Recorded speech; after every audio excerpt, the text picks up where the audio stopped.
Welcome back to the O Show, everything crypto and NFTs every day. And oh my God, Bitcoin will never trade below $30,000 again. Like, oh my God. So I know it is football Sunday, but we're just going to do a really, really quick stream because I want to get this video out because my sister's going to come bring my little nephew over. And plus, too, I wanted to talk about different types of scenarios, things that we could potentially expect when it comes to Bitcoin, because a lot of you will be seeing tweets from who knows who saying, we're never going to do this, we're never going to do that. And anytime a person talks in absolutes, it's either a joke or they're a moron, okay? Because when you talk in absolutes, especially when you're talking about a market, that can't be governed by one entity, well, yet at least. Or anytime you talk about a market or saying something that's not going to happen, especially when we're talking about trading, no. You don't want to listen to that at all. You want to hear what they say, and you could say, okay, I might not want to listen to that person. Why? Because the market's irrational. Market doesn't care. The market doesn't care about your feelings. It doesn't care about what you want. It does what it wants to do when it wants to do it. Okay. So could Bitcoin, now we're currently trading at like $29,000. And yesterday everybody's tweeting out Bitcoin will never go below 30,000. Well, we're trading at $29,000. But there's a couple key areas that we do need to look for. However, we're still in this Bitcoin bear market, crypto bear market. We could have a bit of more of a retrace. We could, but we talked about breaking above, I think it was 28.7, which we'll discuss on the charts, but let's go ahead and get into it. I want to tell everybody happy Sunday. I hope you had a good time with your families, your friends, your loved ones, whatever it is you're doing. We also have a poll at the top. Will Bitcoin trade sub 30K again? 75% said yes. 13% say no, 11% stakes. We bought stakes last night from Costco. Well, I ate them today. I got them on Thursday. But anyways, shout out to Casey, to Hustler, to Calvin, to Pew, to Gene, to John. So let's go ahead and get it. Shout out to Mohammed. Appreciate you. I'm doing well. I hope you're doing well. Sending you love and light. Make sure to get the likes up to at least 69 because it's funny, because that's what we do. But let's go ahead and first take a look at the current crypto cap. Current crypto cap over here. So this is what we're seeing. Gala's up 3.4%. Remember when Gala was like dead and going away because of the lawsuit? No, they're just fine. But again, that's not financial advice. And again, I do own a big moon bag of Gala and I am running some nodes. Aave is up 9.4%. Hex 8.2. Hex pumped like crazy, like 300%. So the market's kind of undecided right now, which is fine. That's what it does. Also, shout out to the Squidgrow community. My partners over there. And so this is going to be the 4-hour chart.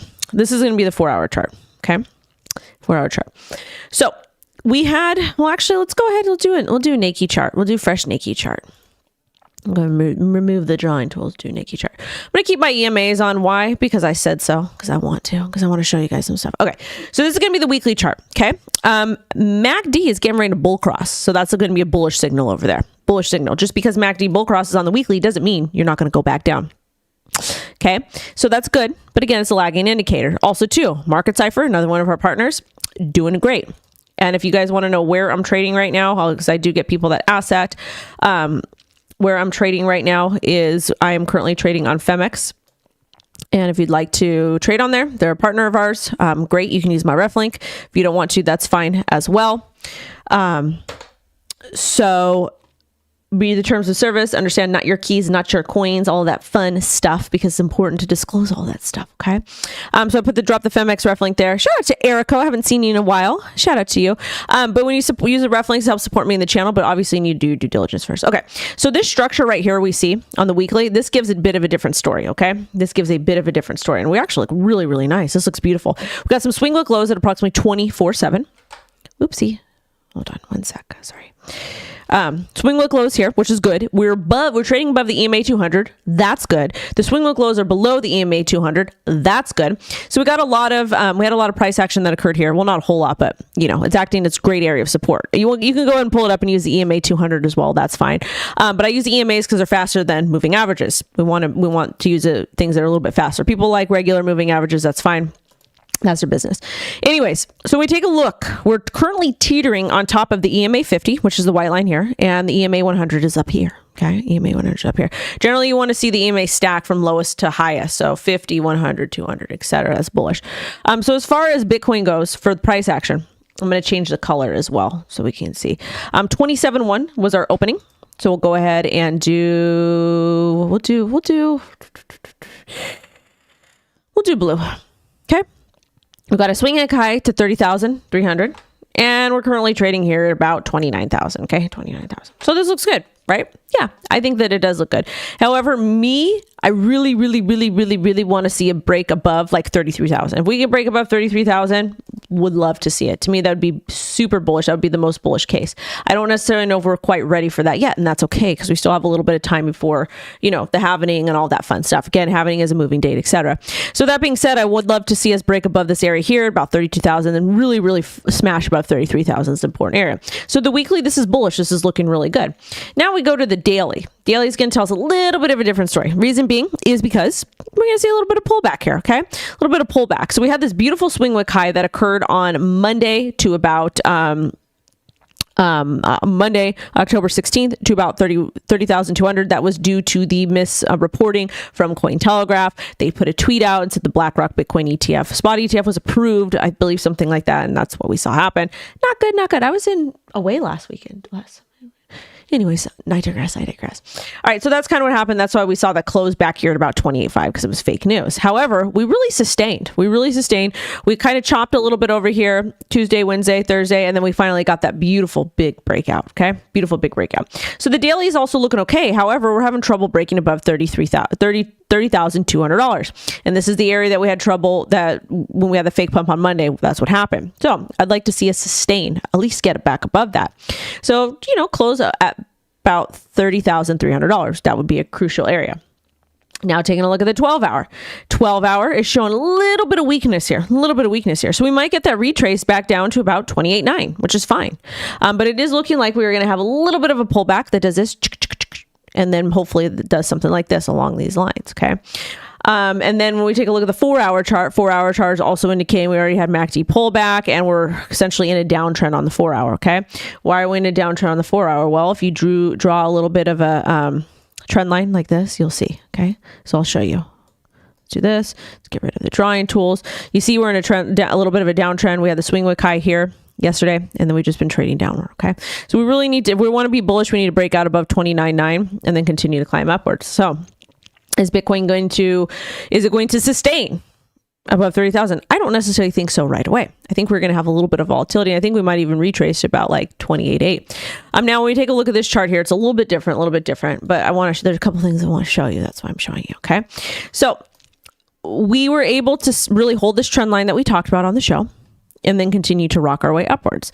Also too, we have this other trend line that's right here, okay? That I says we need to hold on to this line. We were able to hold back above it, okay? And then this is going to be the daily chart over here. But now we can go ahead and draw another little bit of a triangle if we want to kind of show where we're at, okay? So we can do something like this to just kind of show that top. It'll act as resistance. We can go ahead and pull this out. You don't have to do this. I like to do these sometimes. It helps me kind of see what's going on. So I think that we might get a pullback to about 28.8. Okay. Unless we're able to like rock above 30,600. So that's what I think is going to happen. Bitcoin, to me, it's still really bullish. I'm excited. I think things are looking good. I think things are looking great. However, the little bit of pullbacks we get, those are good, especially when you have these massive candles, okay? The massive candles. Also, too, if you look at this 4-hour chart, which is the same thing we looked at, we were in the downtrend, but it does make a little bit of sense for us to kind of tap on that EMA, okay? To tap on that EMA 50. Why? Well, because it's just kind of chilling right here. And again, this is a bullish structure on the 4-hour, but just because you're showcasing a bullish structure doesn't mean you're not going to have retracements or pullbacks. I mean, we can go ahead and add other EMAs. I like to do that sometimes. We can go ahead and add the 9 and the 21 and the 30. And this will kind of show you where we're at, okay? The EMA 9 is starting to curve down this way a little bit, so she's getting a little bit tired. So we're probably going to correct in between about 29.2 and about, 28.6. So that's kind of what I see happening. I mean, anything can happen before the end of the day, but realistically, that's kind of what I'm just looking at. That's what I'm looking at over here. Drew says, hey, head and shoulders on the weekly. Good morning to Adrian. Love you, Adrian. Mwah. Mwah, mwah. John, tell your wife I said happy birthday. Everybody in the chat, please wish John's wife a happy birthday. Happy birthday. Happy birthday. Shout out. Oh, there's Blacklist Universe. Shout out to Mike Miller. We're going to go ahead and make Mike Miller a mod because he's a great guy. Super great guy. So we'll go and give you standard moderating things. So we'll put you in here. Thank you. All right. Shorting these markets takes nerves of steel. I know I'm not shorting. I'm just kind of chilling. But anyways, that's what I think is going to happen. I think we're going to get a little bit of a pullback and then we'll hold the line and we'll end up going back upwards. However, we could see some more negative news. It really kind of depends. Like with the whole Sam Bankman-Fried with the FTX trial, like there could be a lot of negative news coming out of that. Also, too, when we're talking about Gemini, we did the show. We've been really talking about the ETF that how they want to convert their trust, the Bitcoin trust. Look at my piece of hair. There's a little cuckoo back here. They want to, and I got a weird cowlick in the back of my head. But they want to convert the Bitcoin trust to Bitcoin spot ETF, but also at the same time, they could be insolvent because Digital Currency Group and Digital Currency Group International and Genesis and Grayscale is all brother and sister all together. Okay. So who knows what's going to happen, but there's different things that can happen that can cause a downshift in price. And also too, we see Miss Warren come out with a bunch of misinformation indicating that Bitcoin was used to fund tea things that, yeah, was it? In a tiny bit of it? Yeah. But at the same time, we're able to track it. So we're going to see negative stuff come out in the headlines, but at the end of the day, I think we're going to be okay. I think price will rebound. But other than that, just chill. You don't have to open any leverage positions if you want to. If you're not someone who's an active trader, just dollar cost average and chill. If you use any, doesn't matter what exchange you use, understand the risk. Doesn't matter if it's Femex with my ref link or whatever it is you want it to do, but you can do that. Anyways, make it going. I'm going to finish watching the game. Go Seahawks. Woo! All right, guys, sending y'all love and light, and I'll be live tomorrow, 10 a.m. PST, and we're going to be going off. Bye-bye. Oh, smash a like. Give me 269. Thank you.